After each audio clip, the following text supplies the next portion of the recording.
Alright, so excellent. Our progress today is that hopefully in the first hour we can finish a whole set. Okay, we still got one chapter remains related to the futures, which is the pricing, and then afterwards we're gonna go to the tutorial. Okay, so there are 19 questions related to the arrangement for hedging strategies and also the FRA computation. That's a very important forward short-term interest rate contracts. So we're gonna try to compute the forward contract, the FRA gain and losses for the payoff. All right. So and afterwards we're gonna go into the option trading strategy. All right. So let's come to here. So basically that I think gradually we're familiar about that. How do we adjust the beta for the portfolio? Okay. So this is particular formula related to how do we adjust the systematic risk. Okay, by using the index futures. So let's check out this example here. So a company has 20 million portfolio. So first of all, writing down the information. Okay, so number of contracts would equals to, we can use the new formula, right? Beta star minus beta over VA divided by BF. Okay, so basically that beta star is your target beta and beta is your old beta. Okay, so this is how we compute original one. Okay, so take a look at the question. Company has 20 million portfolio, that's the VA, right? With the beta 1.2, that's the old beta. They would like to use futures contracts on SP500 to hedge the risk. Okay, remember, most of the time, especially when we talked about the mutual funds, okay, your portfolio position is a long spot position, okay, because the mutual fund manager collects the money from the investors, so they have to construct the portfolio by buying in the shares, okay, so in the spot positions, they have a long position, okay. As a consequences, if they want to use the index futures contracts to construct their hedging position, most likely will be the short futures. But that's under the condition that if you want to reduce your beta, okay? If your goal is to increase your beta, well, in that case, maybe you will go the same direction as your spot, which is the long, okay? So let's continue. So the index futures is currently standing at 1080. So that's the points, right? This is how we use to compute your contract size. And each contract for the delivery is 250 times. That's the IDP, right? What's the hedge? What is the hedge that minimizes the risk? So remember, yeah, the first question to minimize the risk means that our target beta equals to 0. You want to reduce all your systematic risk. Are we okay with that? Yeah? Okay. Secondly, is to adjust the beta. So, what should be the company do if it wants just to reduce the beta to 0.6? So that's the second question, whereby your beta star equals to 0.6. Okay, so obviously you have two different ways to questions to compute. All right, so the first question, whereby beta star equals to 0, right? So number of contracts would equals to 0 minus original beta is 1.2 times our VA is 20 million. Right? BF would be 1080 times 250.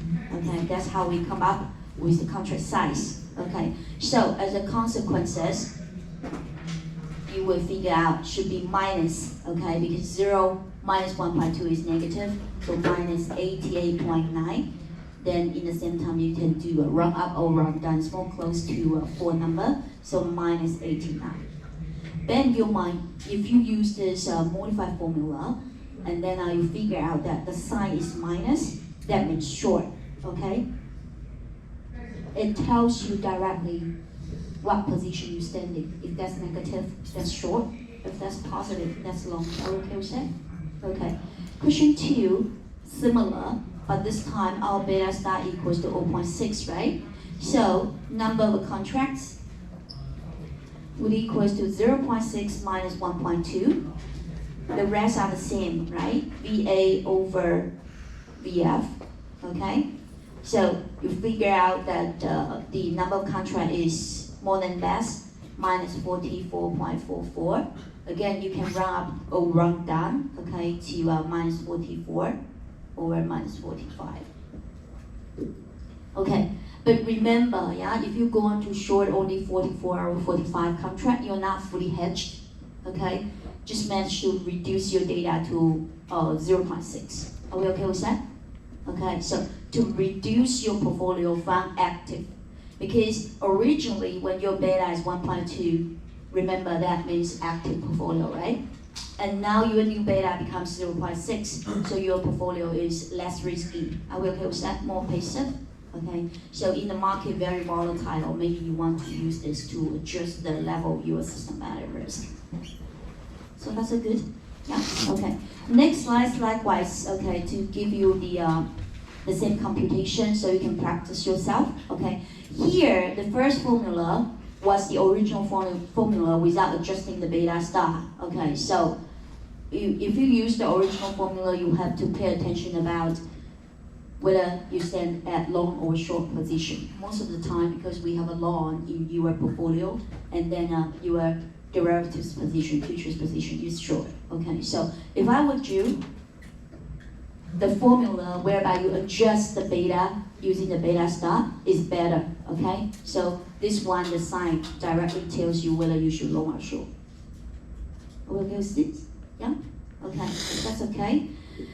So let's wrap up the discussion. So first of all, why hedge the equity return? So that means you have a long portfolio, and then you go on to short futures. This means hedging, right? You have a spot position, and then you figure out the downside or upwards risk, and then as a consequences, you go on to construct your futures or forward hedging position.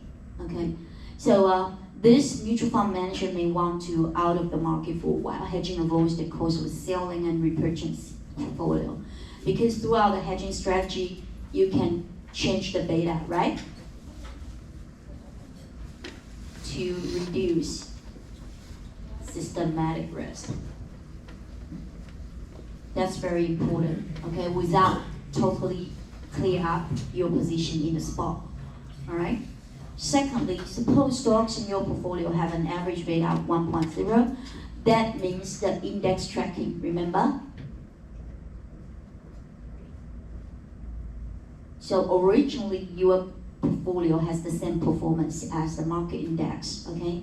But you feel that they have been chosen well and will outperform the market in both good and bad times. Hedging ensures that the return you earn is a risk-free return plus the excess return of your portfolio over the market, okay? So throughout this, you can try to increase the beta, okay? So when the beta increase, higher risk, higher expected return. Agree? Okay? We learned this in the investment theory. Alright, so if you think that the stocks you pick can outperform the market, so basically, you know, what you would do is to try to create more active portfolio. Okay, so let's continue.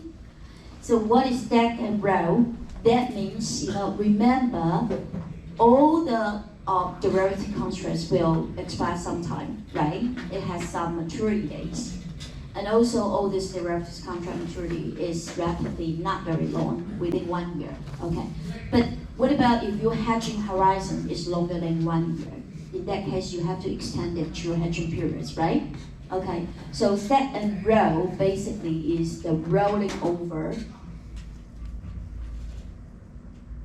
your hedging periods.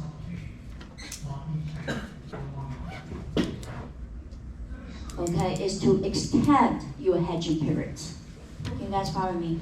Yeah? Okay, so let's check out the explanation. we can roll futures contracts forward to hedge future exposure. Okay, so basically you just extend the periods, right? Initially, we enter into futures contracts to hedge exposure up to a time horizon. Just before maturity, we close them out and replace them with a new contract to reflect the new exposure and etc. Okay, so basically, you have two ways to extend your periods. Okay, so first of all, if you draw a timeline, 1, 2, 3, to n. Okay, so what can you do? First of all, is to construct a series of a short. This short means short expiration. Like all of them are 1 month. Are we okay with that? Okay, so when after 1 month expires, you go on to roll into another one. Okay, when after the second month, you roll into a new one as well. After third month, you rolling into another new one. Are we okay with that? Okay, so construct your position in derivatives, whether the futures or forward or even the options, with a series of very short-term contracts, and when it expires, you roll into the next one. Okay. The good thing about this, you are using all short-term. Short-term contracts are mostly liquid. Okay. So basically, the price is most unbiased and also easy for you to trade. Okay. So short-term one, it's not short position. It means short-term contracts. Okay. This means that it has higher liquidity. Okay, and then the price is more unbiased. Okay, are we okay with this? Okay, the second way to roll over, okay, is what we call stack. Okay, so basically you have a long one. Okay, and then after a certain period, when this becomes less liquid, you replace to a relatively short one, and then even shorter one, and even shorter one. So with the time to maturity approaching, okay, you switch into a more close to your maturity periods, okay, contracts. So basically this is stack, okay. But the thing is that it's good way for you to cover a full hedging periods. Okay, so basically during these 2 periods, you might not able to switch to other contract because it matches your horizon. But then when the time actually decade, maybe after 6 months, it becomes 1.6 years. This 2-year contract no longer really match your needs. Okay, so you have to switch to different time periods that's more close, okay, to your situation. All right. So basically, you roll over into different contracts with the time pass by. Are we okay with that? Okay, to match your remain hedging periods. Okay, but the good thing is that you can only use just one contract and you don't have to change it all the time. But the bad thing is the longer the maturity, okay, the less the liquidity. Okay, because the most popular contract are the short term. Are we okay with that? Okay. People use this way to extend their hedging periods. Okay, if this your hedging period sometimes for the multinational enterprises can be continuous. For instance, that all the time every year you were receiving foreign currencies, okay, from your customer. So all the time you would have a need to hedge foreign exchange risk, right? So that means all the time in the futures or forward position you need to construct the hedging. You guys follow me? Okay, so that's what we call stack and roll. Basically, the meaning is the first line you have to remember, rolling over the hedging periods. So far, so good? Yeah? Okay. So liquidity issues you really have to concern. Because remember, yeah, trading of the futures, if you go out to buy today, and then if you want to exit the market, you have to do the offset trading, right, to sell. So what about if it's really bad liquidity? Even if you want to sell, you cannot sort it out because the need. demand is very low, right? So you have to pay attention to the liquidity of this futures contract or forward contract you choose. In any hedging situation, there is a danger that losses will be realized on the hedging while gains on the underlying exposure are unrealized. Okay, so that means the market actually go against the position. Okay, if you are using the futures, you could have a loss in margin account as well, right? So that's well possible if you are unlucky, okay? So maybe sometimes as a consequences, it's better for you not to hedge, right? If you don't hedge and market actually go into your direction, maybe in the end you save more risk, save more cost in the spot position or earn more in your spot position without hedging, okay? But anyway, it could create liquidity problems, okay? Especially when you are not able to do the offset hedging, okay? So here, for instance,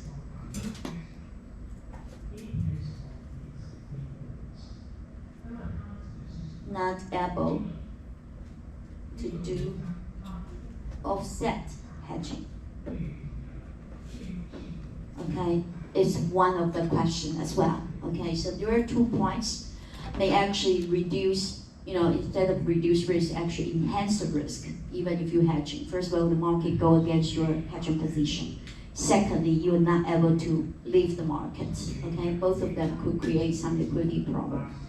One example is, this is a German company, okay, doing gas sales grant, which sold the long-term fixed price contracts on heating oil and gasoline, hedging using the Standard Row. The price of oil fall.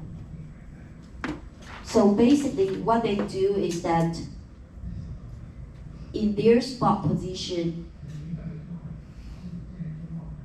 they sold because they are the producer of the oil, okay? So they have a short spot. They pre-sale already with this price, okay? But they go out to long futures to hedge. That's their hedging position. Okay, but unfortunately, the price of the oil goes down. In that case, when the price goes down, they have a loss, right, in futures position. So in that case, they better not to hedge. Are we agree? Yeah? Okay. So these oil producers, because they have a long-term customer, so between this producer and customer, they already exist a contract. In the long run, I fix the selling price, okay? So they are afraid the selling price will go down. So in that case, they go on to long the futures, okay? And then as a consequences, even the price go down, and then they should earn in the spot position, but they lose in their long futures position as a consequences. It's better not to hedge, okay? So this is a situation it could happen because we are not sure what's the movement in the future, right? So this story tells you, even if you construct the hedging position, it's not necessary all the time you do the fully hedge, which means beta equals to 0. Okay, you can use this to adjust your portfolio to become more active or less active. Okay, just to adjust the level of your risk instead. Okay, stock picking. If you think you can pick the stock that we just mentioned about this, okay, and then outperform the market, futures contract can be used to hedge the market risk. If you're right, you will make the money when the market goes up or down. Okay, so this is the thing that basically by changing beta of the portfolio to adjust the risk level. Okay. If you are very confident, you can enhance. If you are not very confident about the market will go up, instead it will go down, then you can become more passive, okay, in the current market situation. Okay. Rolling forward, we just talked about that. Okay. So we can use a series of futures contract instead to increase the life of the hedging, okay? So basically, first of all, to extend, right? A series of a short term. Secondly, you can use a long term and adjust it to relatively short term to match your remaining periods, okay? So these two ways are what we call stack and roll, right? We just talked about that, okay? However, you have to pay attention.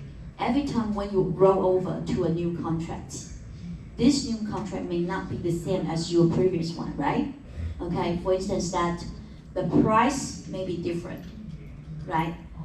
The expiration time or maturity, this means time, may be different, right?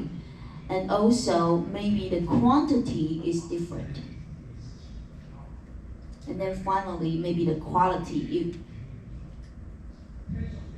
The final one is more related to the commodity futures, okay? Anyhow, all these reasons will enhances the basis risk, right? So what does it mean?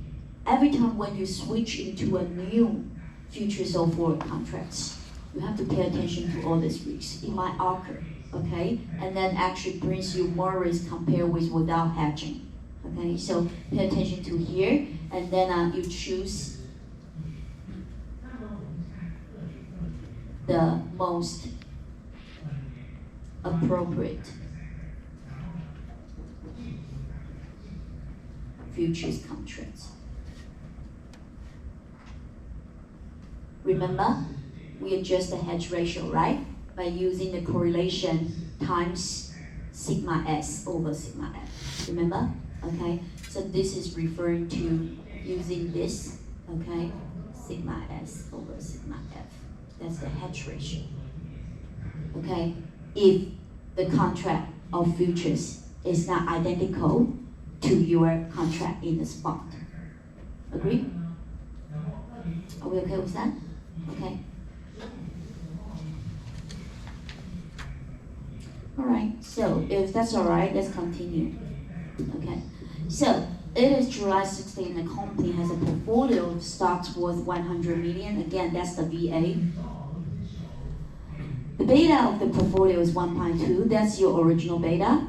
The company would like to use the CME December futures contract on SP 500 to change the beta. Okay, so it's not to fully hedge, it's just to change. First of all, it's 0.5. Okay, and then the index currently 1,000, and each of the point is IDF is 250. Okay, what position should the company take? So remember, yeah, because you have a long position, so you should have a short futures, right? And then number of contracts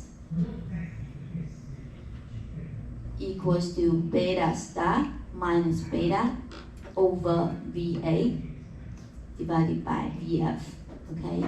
And then beta star minus beta times VA over index times IBP, right? So for our case here, okay, the first question would be 0.5 minus 1.2, right? And then times 100 million over 1,000 times 250. Okay, that's the first question. And then in the end, it should be minus 280. So you should short.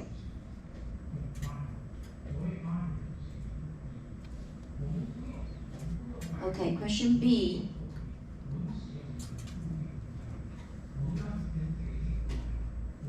Question says that you want to increase your beta. That's your beta star here, 1.5. Okay, so number of contracts becomes 1.5 minus 1.2.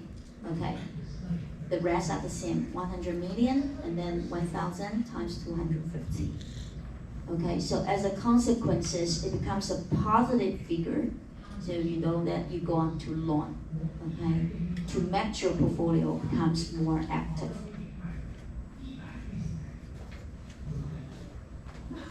Okay so far?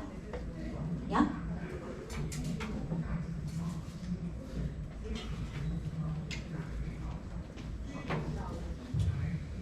So, if that's alright, we finish this chapter, okay, for the hedging. So until now that in this chapter there are a lot of key points you learn, right? What's the definition for long hedge and short hedge? How do you find the effective price? And also that how do we compute the hedge ratio? And this one is that when you have a portfolio in long spot position, how do you adjust your beta, okay? Remember, yeah, if we say that you fully hedge the systematic risk, that means your beta star equals to 0. Are we okay with that? Okay, very important, okay? So fully remove the systematic risk. Okay, so that's the suggested solution here. You can take a look. Now, we want to talk about the final chapters related to forward and futures, and that is the determinants of the price. Okay, remember, yeah, without this chapter, the basic concept for the pricing model for forward and futures are very similar. But because we are talking about one chapter, so in that case, there are some factors we want to address in. Starting from the basic one and then try to adjust and also distinguish the differences between forward and futures, okay? In fact, is to distinguish the differences between your underlyings, okay? We have two large categories.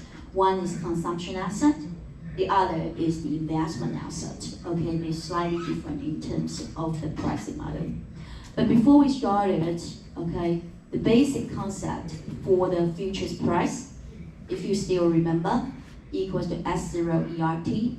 This is in continuous form, okay? And then alternatively, you can use the simplified form, S0, 1 plus R to the power T. Are we okay with this? Okay, so basically in this chapter, we're gonna start it from here and then look into more detail about, for instance, whether when the underlying are different, one category is consumption, the other one is investment, we should adjust the pricing model. And then secondly, if when you holding the spot position, and then it will bring you some of the income, like the dividends, okay, like the rent, do you have to adjust this pricing model? Because that's the price relation between the forward futures or the underlyings, okay? Or if you have a spot position and then it incurs some storage cost, such as the commodity like the wheat, okay, like the gold, you need some place to restore them. In that case, that holding futures doesn't incur this cost, so you have to adjust again this pricing model, okay? So basically, we just look into more in depth, okay, about how do we do that. All right, so first of all, consumption versus investment asset. These are very important because this will relate it to the pricing model of the futures or forwards, okay? And then consumption and investment. Most of the time, okay, consumption assets are those ones that obviously will disappear because you can use them, you can eat them, okay? So we give you an example like those agricultural ones, like yellow beans, right? Okay, those energy ones, like the crude oil, like the heating oil, okay? As those like meat, okay, like the cows and so on, okay? And then investment assets, obviously, it will be more related to the financial asset, right? Okay, because you do this for investment purpose, okay? So all the financial assets, such as the stock, the index, okay? And then one of the categories that also related to investment purpose, like nowadays, because the stock market is really unstable, because the world economy is very unstable, and because there is inflation, so people go on to buy gold, right? right? So gold price increased a lot, okay? So as this like precious metal is actually part of the investment asset as well, okay? So here, gold and silver, remember,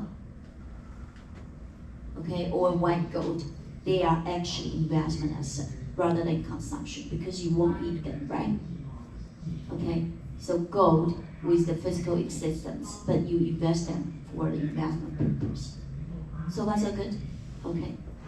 Now, the main price differences between these two categories, the consumption and investment, is that investment asset, F0 equals to S0 ERT, is a parity relation, okay? Means that when you go on to short gold futures or you go on to long gold futures, the short party and long party, they have the same negotiation power, okay? Remember, you go on to long is because that you might think in the future the price will go up, agree? Yeah?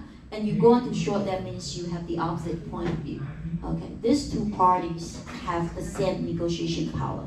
Please write it down, okay? So short and long position, okay, have the same negotiation power.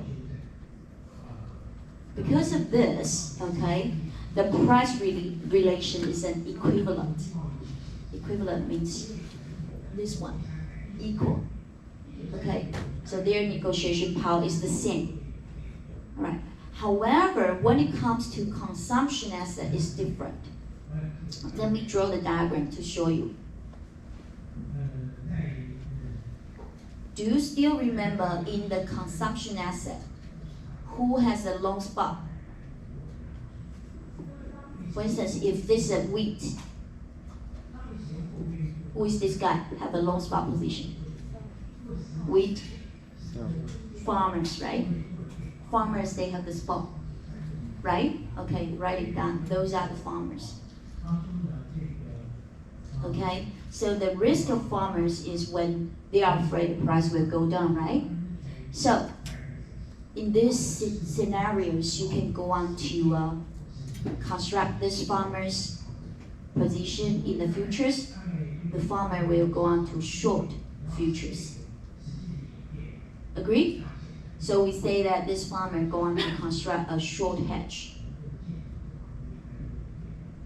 Remember? Yeah? That's the position, okay, for farmers, hedging. Okay. I'm gonna draw another diagram, but you don't wanna get confused. Okay. From these diagrams, you know that if you are the wheat farmers, then in the future position or forward position, you're standing in the short, right? Okay, so let's take a look of the contracts in the futures market, okay? So remember, now we are looking at the futures market contract because all the contracts, derivative contract has a one long party and one short party, right? So this second diagrams is the futures market. In the futures market, we know that this farmer has a short futures position.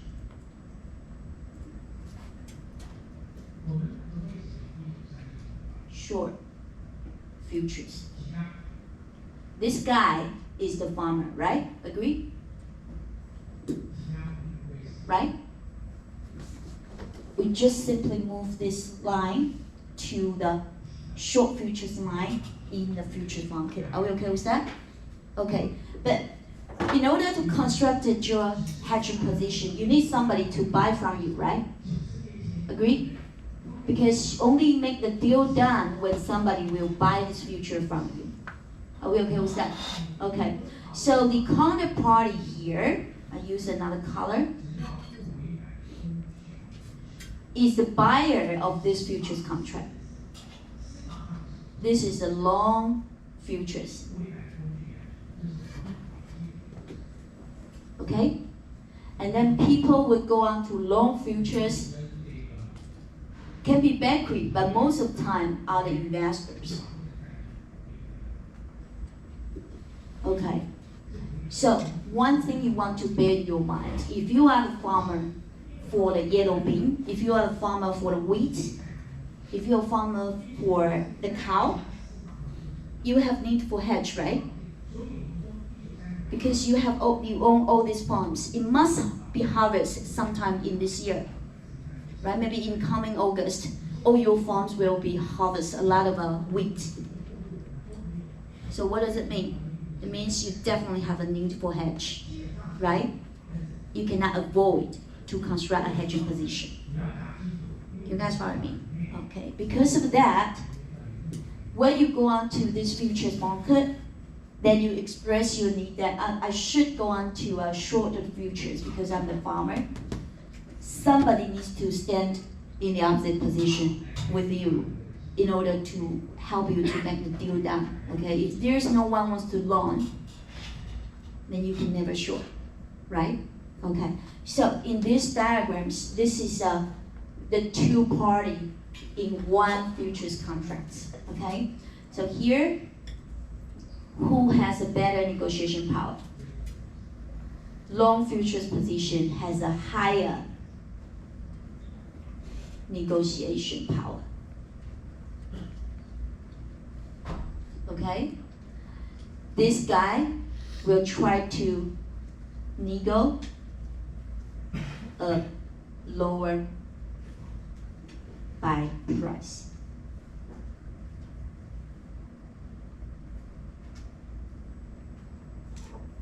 You guys follow me? Okay. Originally, your equilibrium is here. That's your F. Okay. But the buyer would say, 趁火打劫, 有听过? Okay. You have to find somebody to stand opposite to you. So I want to buy from you, but what about if you give me some profit first? Okay, so to make the deal done. So basically, they would try to lower down the F prices. Are we okay with that? Okay.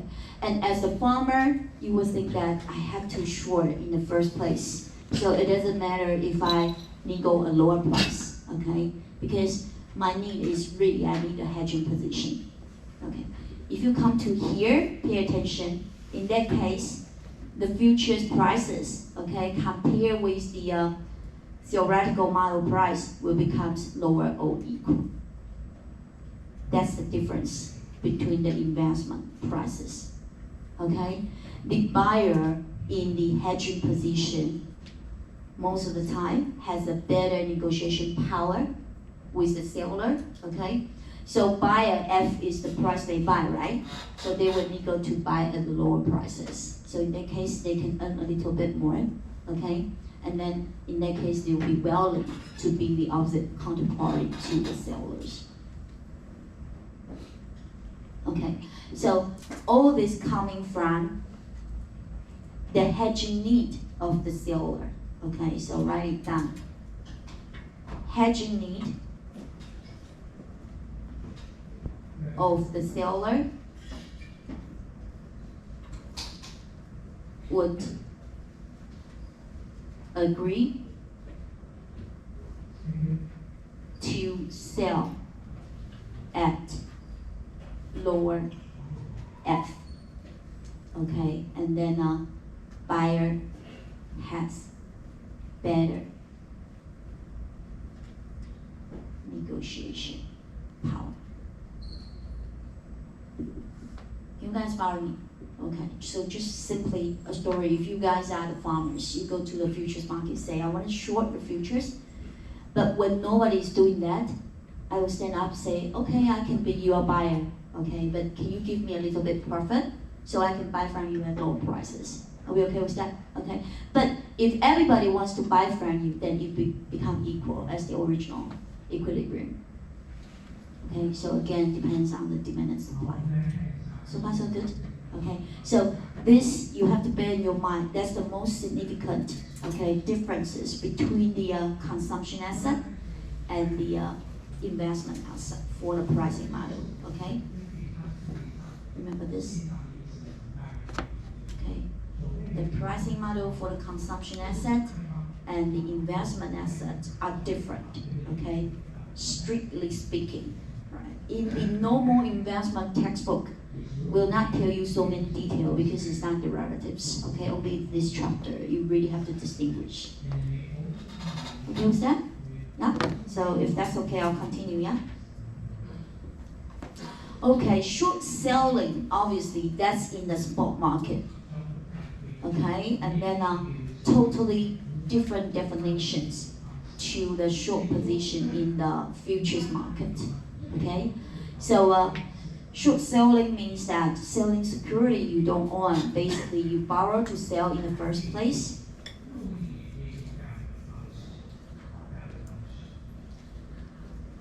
And then secondly, buyback